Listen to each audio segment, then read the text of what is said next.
A planet-saving Chinese EV has just been recalled because it might electrocute you. I couldn't make this up. GWM, the quaint initialism rebrand of Not So Great Wall Motors, the brilliant car maker that brought you such New York Times best-selling smash hits as Asbestos in My Head Gasket and I See You Lifting That Ass Way Up in the Sky, which of course was the haunting ballad of Tank 300's emergency braking. This world-renowned pillar of automotive engineering excellence has just released its hotly anticipated new single, Arc Me Dead, Bro. A collision of country, rap and hip-hop, detailing exactly how you might weld yourself to the ground while charging your brand new GWM Ora EV.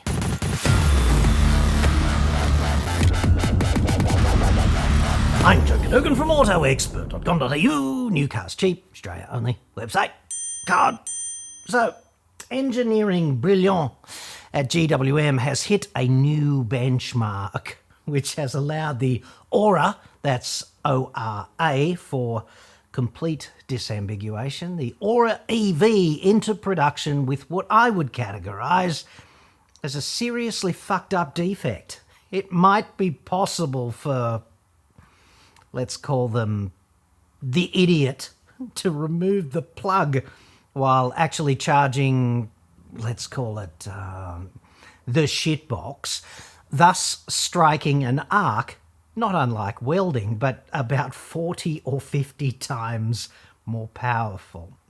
Of course, if the idiot does this and forms an effective conduction path to Earth, he or she will get properly fried.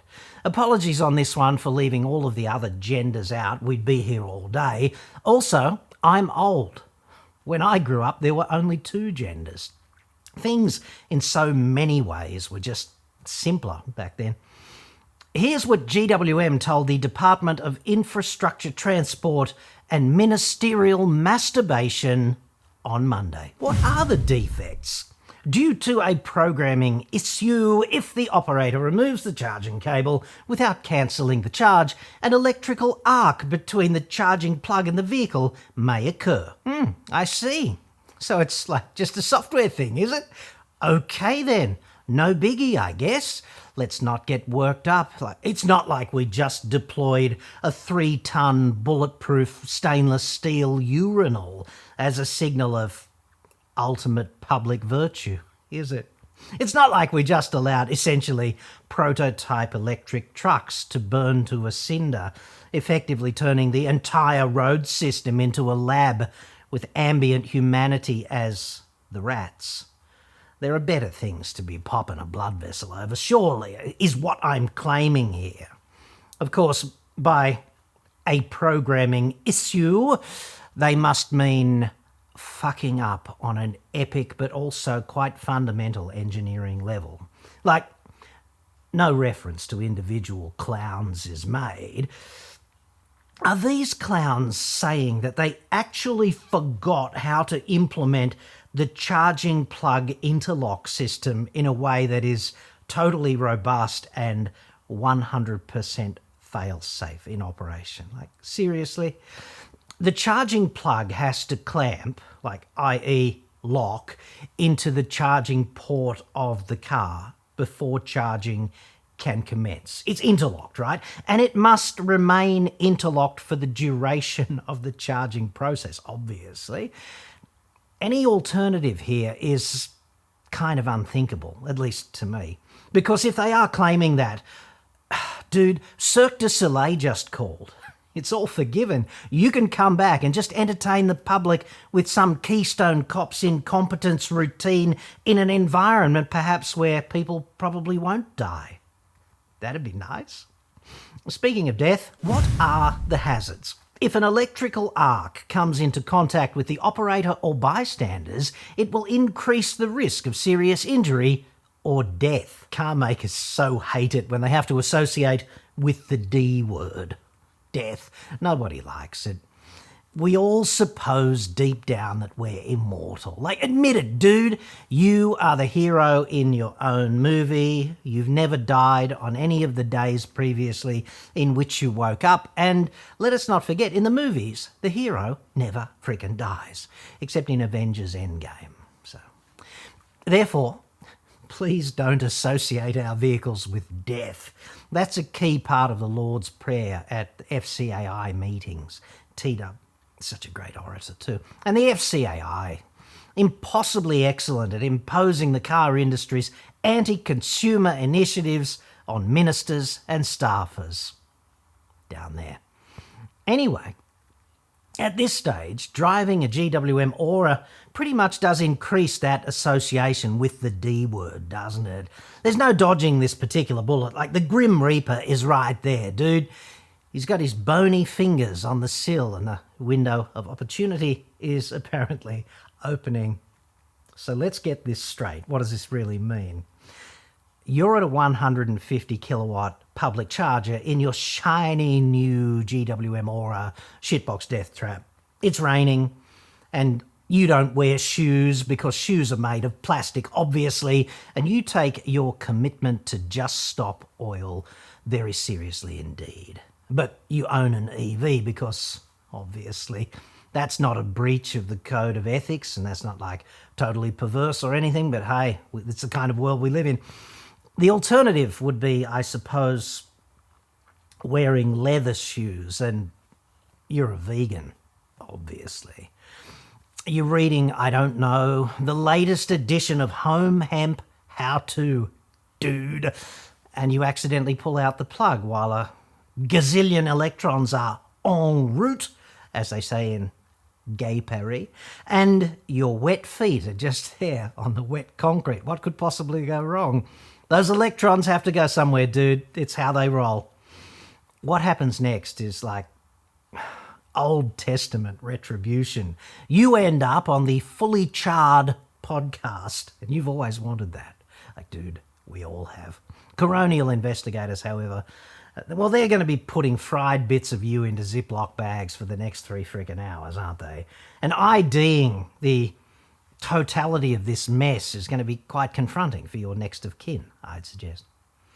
Next time you look at a public EV charger, remind yourself that 150 kilowatts is roughly 40 home welders, the bigger 15 amp jobbies, with the current all fully cranked. You could weld with a fucking crowbar using a 150 kilowatt charger. PPE is going to be a challenge, but the arc, easy. It's DC too, so just right for a 70-18 rod about 1.5 inches thick.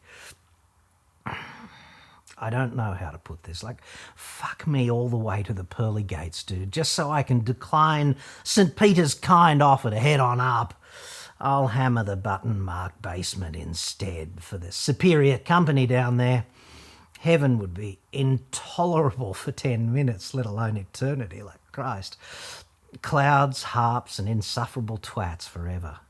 Who could endure that for more than just a few minutes? I'd rather be at Gitmo. Dude, I have seen engineering incompetence before, but this takes the frickin' cake. Come on. There are some aspects of vehicle safety that should be sacrosanct, and this is one of them. I cannot overstate how dangerous it is to be in close proximity to anything with 150 kilowatts of power on board. Therefore, the systematic protection needs to be ironclad. Let us not be taking any more safety inspiration from Charlie Chaplin, shall we? GWM should be consigned to the naughty corner for this conspicuous breach of its obligation to public safety. Like, I thought the wheels coming off the deck every time in an emergency stop was kind of a bad look in the Tank 300, and it is kind of a bad look because it's a fundamental dynamics calibration fail, and they still haven't even admitted it, which is kind of limp in my estimation. But this is next level. It is disgracefully incompetent. Of course, the responsibility for allowing this to occur on Australian roads is also partly borne by the Federal Department for Transport, Infrastructure and Looking the Other Way, which is overseen currently by a career politician named Catherine King. And I'm really not sure how much time she spends conscious every 24 hours, statistically. Ms. King has a Bachelor of Arts degree in social work, of course, and she's been sucking on the public teat since 2001. So we might have to draw a diagram in crayon on a big sheet of A3 paper to convey the full seriousness and complexity of an issue such as this and allowing it to occur on our roads. Perhaps the regulatory system is inadequate. I know EVs are a protected species in federal politics, like down there in Canberra. Don't be dissing EVs, dude. I know that this is the case mainly because the government is extremely keen indeed for you in the public to think that this is how we solve climate change. Like, just plaster the roads with EVs, climate change solved. They want you to think that while simultaneously, and some would say enthusiastically, Australia dominates global exports of both coal and liquefied natural gas. Effectively turning shithead companies such as Woodside into oligarchs who are above the law, apparently. And they are such cocks too. No reference to individuals is made, obviously. Using legislation designed to protect the victims of domestic violence to prosecute protesters is unfucking acceptable. Do companies like this not have a team of PR executives who can tell the boss what a bad look conduct of this nature actually is? Politicians, they need to work for us at least some of the time, don't they? They can't spend the entire day kneeling down playing Woodside's flute, ExxonMobil's flute, Santos's flutes. There are many, many flutes to play down there at the National Monument to the Death of Integrity. The Royal Australian Fossil Fuel Orchestra has a very impressive flute section, dude. Maybe they can spend the whole day on the flute, as it is known, no doubt, in the prayer room. It's become a funny old world, hasn't it? Practice makes perfect, of course. This is what I tell Tiffany, and dude, she loves the flute. Who doesn't? Where were we? Ah, yes. In my view, Ms. King should be well off her arse, fully conscious and demanding answers to serious questions on this one. But in the spirit of pragmatism, let us not be a breath holden on that.